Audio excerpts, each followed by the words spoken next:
Hi, this is Lili Sanderson, and you're listening to Choosing Glory. I want to thank you for joining me today, and a special thank you to my Patreon subscribers. You are making this possible, and I am incredibly grateful. If you're interested in supporting the podcast and receiving some extra content, please look at the links below, and one of them will take you to Patreon where you can join us. Thank you, all of you, subscribers or no, for being here. Today we're talking about Moroni 1 through 6, and this is going to be unusually brief because I need to go to join my granddaughter and other family members, her parents and family members, to be there for her first endowment in the temple. So I'm pretty excited about that and really grateful that she's made that choice. I'm very blessed and I'm grateful for that. Let's see if I can keep this more succinct than normal. We're going to do a little bit of current events. I can't help myself, right? You may know that the first transgender person was elected to the House of Representatives nationally from Delaware. So this is a man who identifies as a woman, and then it created a little bit of a news issue because Representative Nancy Mace of the House complained. I don't know that she complained. Whatever she did was, though, she said that there should be a House rule that female bathrooms were only used by biological females. And, of course, this created a tempest in a teapot for the media and people on the left. And she defended her position soundly and got back up from the House Speaker, Mike Johnson, who at first, honestly, in his first statement kind of sounded pretty wishy-washy. And for that reason, somebody coached him and he made another statement that same day sounding more firm in his support of keeping the bathrooms in the Capitol to the biological sex for which they are designated. Now, there are plenty of bathrooms there. Apparently, every representative has a private bathroom in their own offices, so it's not like this is going to be a hardship for anybody, but this is the creep, right? It's not enough that we try to be loving and tolerant, and we should always be loving and tolerant to a point, right? But when it starts to encroach on the safety of the vulnerable, that's a bridge too far. So anyway, I know I beat this drum a lot, but brothers and sisters, this is the drum that's being beat by Satan and his minions, that it is actually super dangerous stuff. Transgenderism has always had children in the crosshairs. I spoke about this at some length on Patreon a while ago, so if you're interested in that, go back and check Patreon. There's a search feature and you can look up transgender. Anyway, I spent some time on this, on some of the roots of transgenderism, but I will mention just briefly that Alfred Kinsey, who died in 1956, was a so-called, he was originally an entomologist, meaning he studied insects, but he was one of the early guys who did all these reports, so to speak, on human sexuality. Now, it was discovered later that he vastly overrepresented in his reports pedophiles, prostitutes, homosexuals. So his stuff was all slanted toward an agenda. And he did involve children in his reports and started being more vocal. He might have been the first public figure in this country who started talking about children as sexual beings. And all of this was part of an agenda to remove the final taboo. There are several taboos in societies, right? And there are several sexual taboos, but most of those sexual taboos have been eroded little by little. They have attacked them one by one. Satan has attacked them one by one. And let's not kid ourselves. This is coming from the adversary. So first it was the hippies, free love and whatever. So no more taboo against sex before marriage. And then, of course, that loosened what marriage was about and that fidelity within marriage and, all this idea that starts with people like this. But I'm not saying he was the first one who thought it, but he became quite famous for sharing this, that it's wrong to suppress sexual behaviors and sexual desires. And he did talk about children. And of course, if children are sexual creatures, then to oppress them or suppress their sexual feelings is wicked and, oppressive. So this has been creeping into our society for a very long time. And the idea then is if everybody is sexual, and look at how transgenderism has gone after the kids. They know if they're not in the right body. And I received a message from a podcast listener who's a public school teacher, and she said, you would not believe how blatant the transgender ideology is in schools that's being transmitted to children and supposedly taught to them so that they can be confused about what men and women are and what they are. And as we do this, we set them up. If kids are sexual beings and know who they are sexually at young ages and whatever, which is patently untrue, then why would we oppress them to prevent them from experiencing their sexuality with anybody, including adults? And that has been at the root of all this movement for a very long time. I hope that you'll take some time and either look into that or go check out my Patreon content on this. This is an evil agenda, brothers and sisters. I'm grateful that it's a little more permissible in recent times now to challenge it. We have the San Jose volleyball team for women that have been forced to play with a transgender teammate who is a man biologically, who now identifies as a woman. And many schools have not agreed to play San Jose State and have forfeited those games in protest. One of the coaches is suspended for now because she's a female coach and she started speaking out. And one of the female teammates has been very vocal about this, and she's in the news and getting a lot of flack. And apparently they're threatening some of these girls' scholarships if they speak out. So this is so evil, brothers and sisters. Do not be afraid to talk to your children about this. In fact, we really need to talk to our children about this and help them understand that God declared in the beginning and has created us as male and female. And this is the unit that is designed to, under the auspices of legal and lawful marriage, hopefully in the temple if we're members of the church, to then have a sexual union that can produce children. The point of all of this. So brothers and sisters, there are lots of points to life, but that's one of them, to bring to pass the immortality and eternal life of man. And that includes having babies. That has to include bringing God's spirit children to this earth in bodies. And that is one of the great components of marriage. So, okay. I'm going to also mention that some of the new cabinet picks for the new administration that will come into official power in January have been in the news a lot too. And to put it mildly, they've had some immoral sexual behaviors that have come out, and they've been, some of them accused of rape and forcible sexual activity. I don't know. How would I know what the exact truth is of those things? People are innocent until proven guilty in this country. I'm grateful for that. But it just made me sad to think that these people who are supposed to be more conservative and more, anyway, America first, whatever, but they are not always moral in their sexual behaviors, and sometimes very immoral in their sexual behaviors. So I just want to point out once again this quote that I have already shared from President Benson, who was then the president of the Council of the 12. Many Americans have lost sight of the truth that righteousness is the one indispensable ingredient to liberty. One more time, many Americans have lost sight of the truth that righteousness is the indispensable ingredient to liberty. I think I skipped a word, is the one indispensable ingredient to liberty.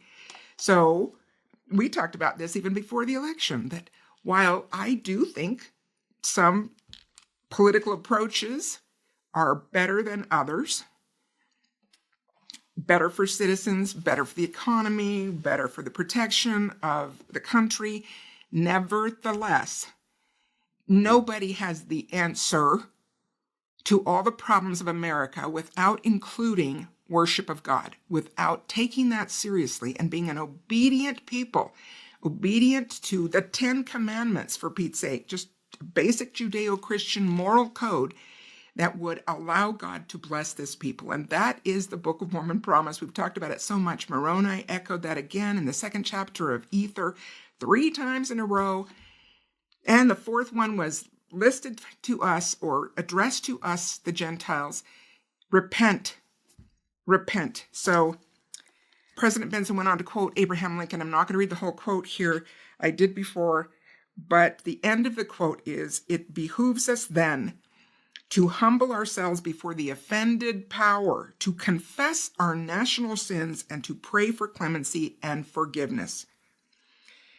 Okay, podcast listener, and thank you for this correction. I actually, when I gave the source on this, when I read it before, I mistakenly went to the year that the Messages and Papers of the Presidents was published in the United States Congress in 1897. And this sharp listener said, "I think the quote is accurate, but the year must not be," because I had said 1897, skipping to the end of the reference here. And this listener mentioned that Abraham Lincoln, of course, was assassinated in 1865. So I'm correcting the date on Lincoln's proclamation. It was one of the proclamations of Lincoln as President of the United States, and it was March 30th, 1863. So let me go on the record as correcting that. Thank you for watching those things and being vigilant and letting me know. I try to be accurate, but certainly mistakes are made, and I'm super grateful when somebody catches those or lets me know so that I can share with you the correct information. Okay, let's look at this section of verses here, or chapters. They are almost like verses because they are actually very short. And I'm going to echo again what my son Harper said last week when he joined me for the second part, saying that in some respects, it seems like Moroni was sort of a reluctant contributor to the record here. Now, I'm not trying to say I know exactly how he felt, because I don't. But you do see some indications of that. He didn't think he would be writing his own book, and perhaps he saw the Book of Mormon as his father's great opus. And it was his father's great stewardship and work to bring forth this condensed version of all the plates that had been engraved by prophet after prophet after prophet in the New World.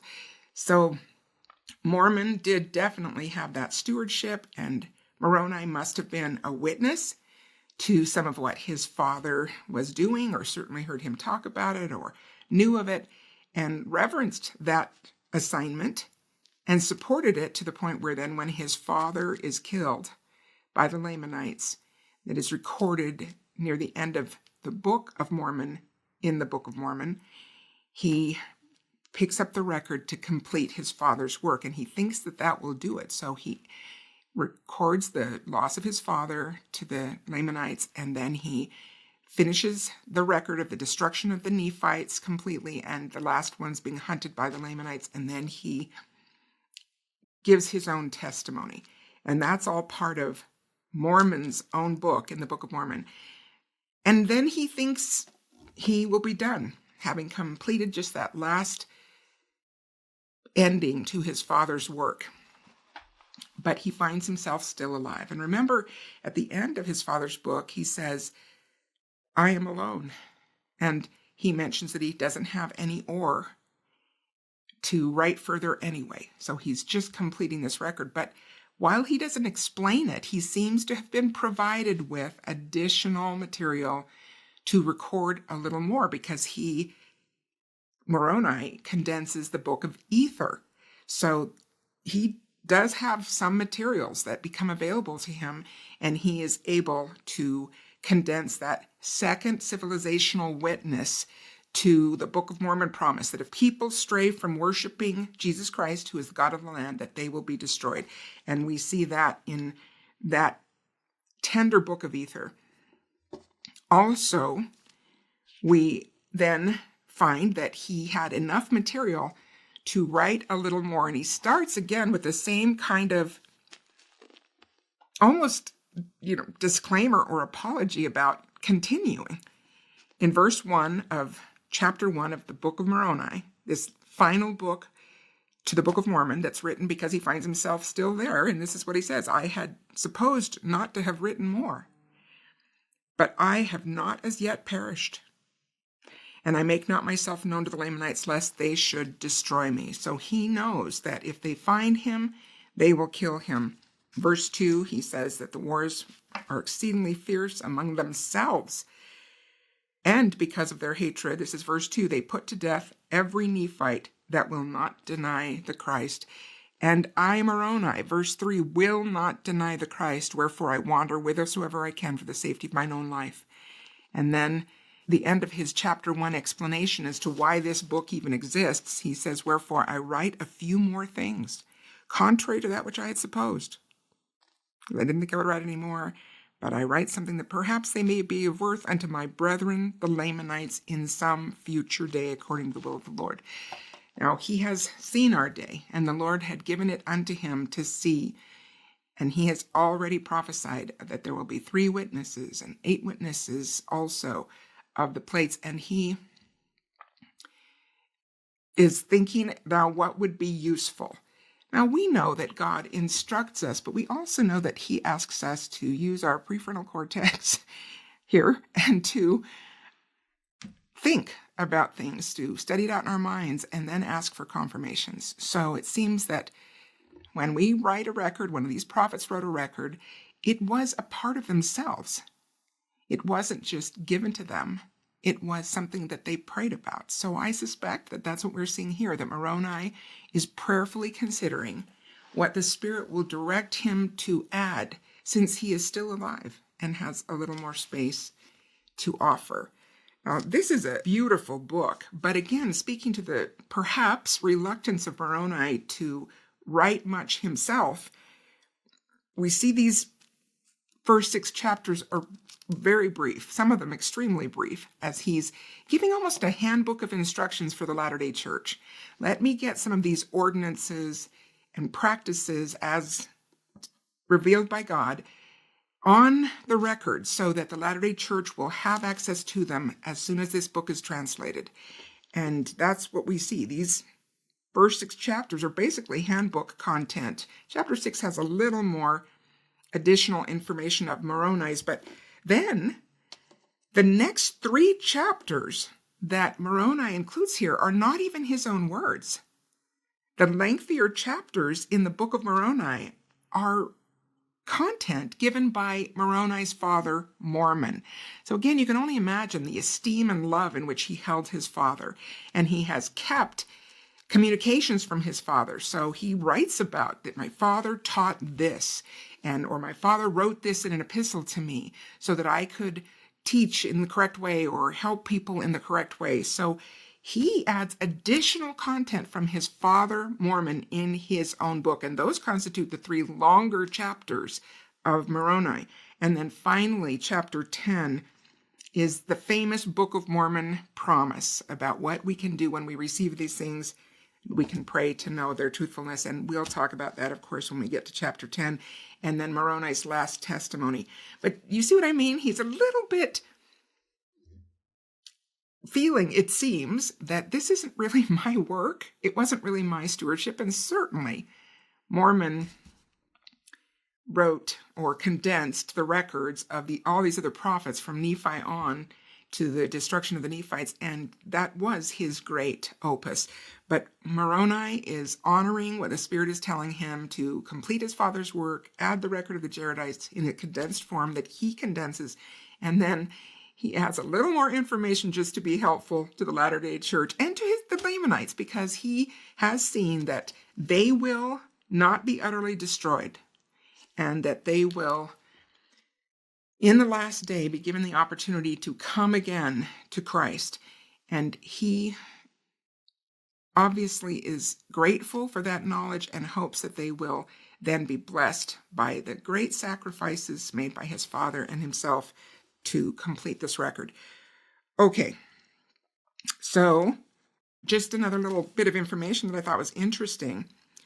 A couple of things. This is from something on the BYU Religious Studies website, an article by H. Donald Peterson called Moroni, the Last of the Nephite Prophets. And I think this is interesting and important to share. Mormon, who was well aware of the prophecies about his people, knew that his newly born son would experience a lifetime of bloodshed, turmoil, and strife. Prophecies in the scriptures were clear that the once mighty Nephite civilization would deteriorate, divide, and finally end in tragic destruction during Moroni's lifetime. Now, why do I think that's so wonderful and important to share is that, obviously tragedy with the Nephites, but Mormon went ahead and had a son. We don't know if Moroni had any siblings. We don't hear about a wife that he might have had, but obviously Mormon was married and had at least one son, perhaps others. But he had children knowing of the destruction to come. Now, I think that's so important. When I was able to be a guest on the True Millennial for a few episodes, we talked about my book, Choosing Glory. And thanks again to Parker and Lexi Walbeck for that great opportunity. I really enjoyed it. They asked that question. They said in our generations, these younger generations, some people are wondering if they should have children. If this is, in fact, the last of the last days, which it is, then should people have children? And this is a nice answer. My answer was, of course, yes. Yes, it's part of the plan. God has a plan for us, and he has not revoked the commandment given to Adam and Eve in the Garden of Eden. So, yes, we should have children. Yes, of course. Some people aren't given that opportunity in this life. I understand. I truly believe that will all be restored. Those righteous desires will be fulfilled during the millennium. But yes, if we're able to marry and have children, of course we do. Of course we do. And I think that's a nice point, that Mormon had children, knowing as he did of the pending destruction of his people that would happen in his son Moroni's lifetime, at least.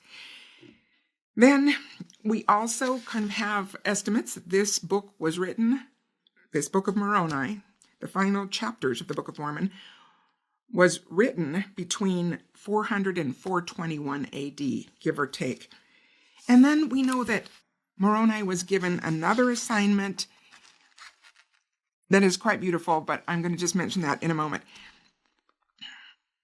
Okay, chapter 1. We just explained how he's giving sort of a disclaimer as to I didn't think I was going to write more, but this is why.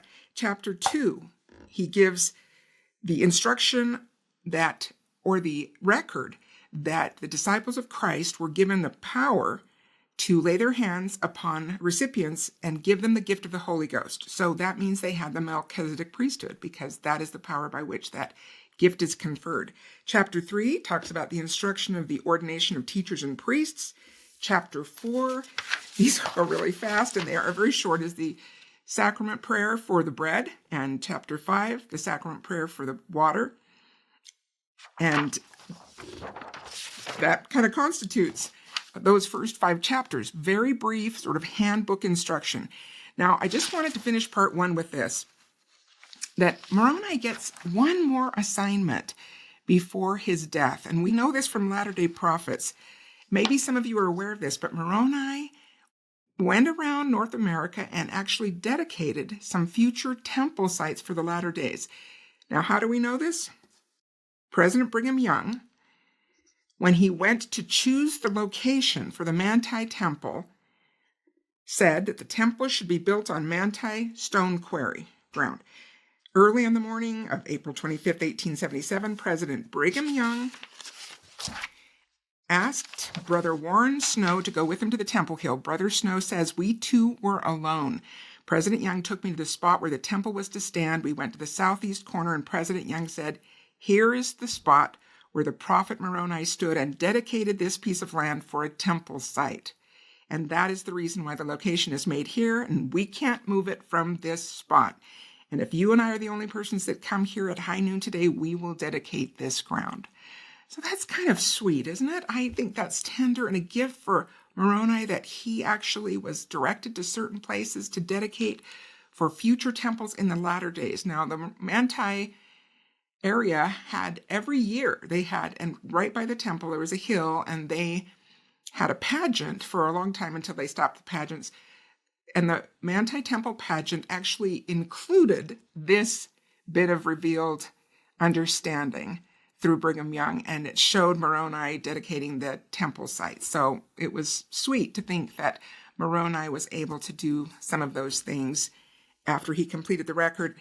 And then William McBride, who was a patriarch from the Richfield, Utah State, spoke at a prayer meeting in St. George in January of 1881, and recalling many experiences from the Nauvoo period, and quoting the prophet Joseph Smith on many issues, Patriarch McBride referred to the route the old Nephites took traveling to Cumorah from the south and southwest, of having to bury their treasures as they journeyed, and finally burying the records and precious things. Well, this is Moroni, the Nephite Moroni, and precious things in the hill Cumorah.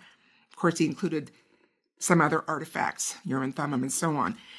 And of Moroni, so this is Patriarch McBride quoting things that he heard from the prophet in Nauvoo, Prophet Joseph in Nauvoo, included information about Moroni dedicating the temple site of what we now call St. George. He also mentioned Nauvoo, Jackson County, Kirtland, and others we know not of as yet. So that's kind of tender, I think, and I'd like to end on that high note and just then say that if, in fact, and Moroni's life ends at an unspecified time after he does some of those Temple Mount or Temple Ground dedications, then 1,400 years after he finishes this record,